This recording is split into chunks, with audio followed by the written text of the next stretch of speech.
and welcome back to the DCAS initiative. My name is Swaraj, and today we are going to discuss some important news. So, without wasting time, let's start with the first one. So, basically, what is vaccine nationalization?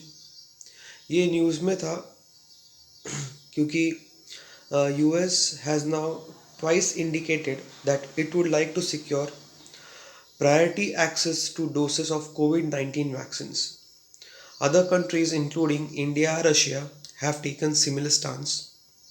This prioritization of domestic market has become known as vaccine nationalization.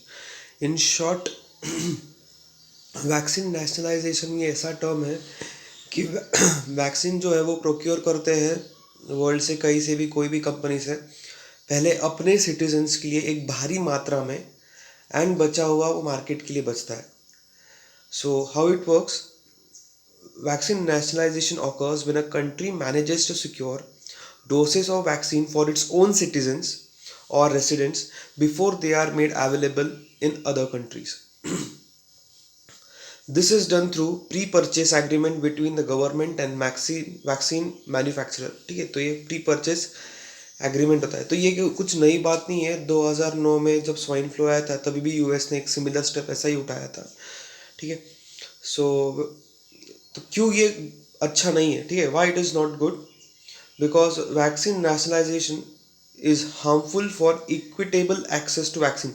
क्योंकि जो developing countries होंगे they will not be able to compete with that manufacturer and give them a good cost. It further disadvantages countries with fewer resources and bargaining power. ठीक है, उनके पास resources कम होता है पहले से ही, तो bargain तो नहीं कर सकते वो.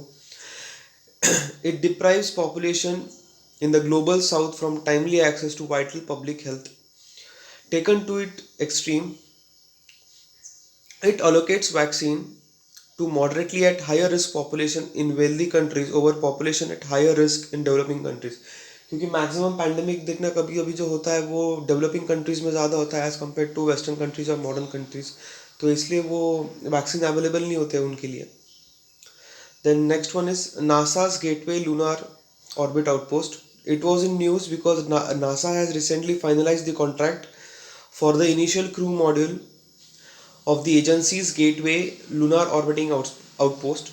ये कॉन्ट्रैक्ट बेसिकली $187 million का था जो कि दिया गया है orbital science corporation of duels Virginia. तो ये याद रखना, ये कंपनी का नाम क्वेश्चन पूछ सकते हैं. सो ये कॉन्ट्रैक्ट क्या था. Under this contract the company is going to design habitation and logistic support for the gateway which is the part of NASA's Artemis program that aims to send first woman and next man to the moon by 2024. ठीक है, basically जो gateway है वो spaceship है. तो 2024 में ये moon में आने वाला मिशन है वो जाने वाला है जिसमें फर्स्ट वुमन उनकी जाने वाली है. HALO refers to a pressurised living quarters. ठीक है, ये लिविंग क्वार्टर्स है जब आप मून या स्पेस पे होंगे बेसिकली. वो टाइम पे एस्ट्रोनॉट्स जो है अगर काम नहीं करे they will spend their time in that hello.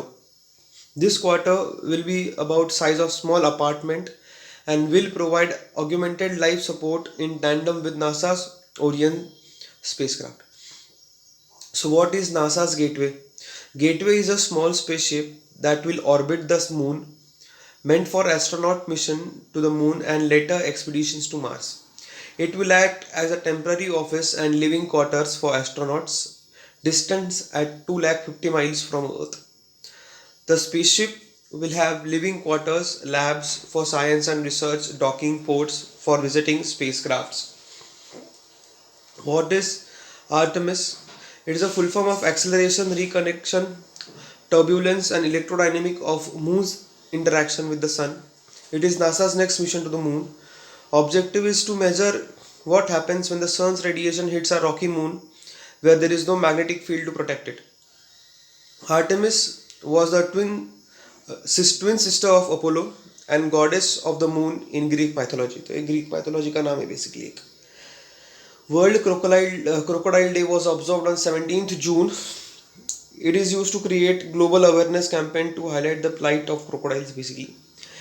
India में 3 टाइप के क्रोकोडाइल्स मिलते हैं, मगर, सॉल्ट वाटर क्रोकोडाइल, या इसको बोलते हैं एस्टुरिन क्रोकोडाइल, एंड घरियाल्स।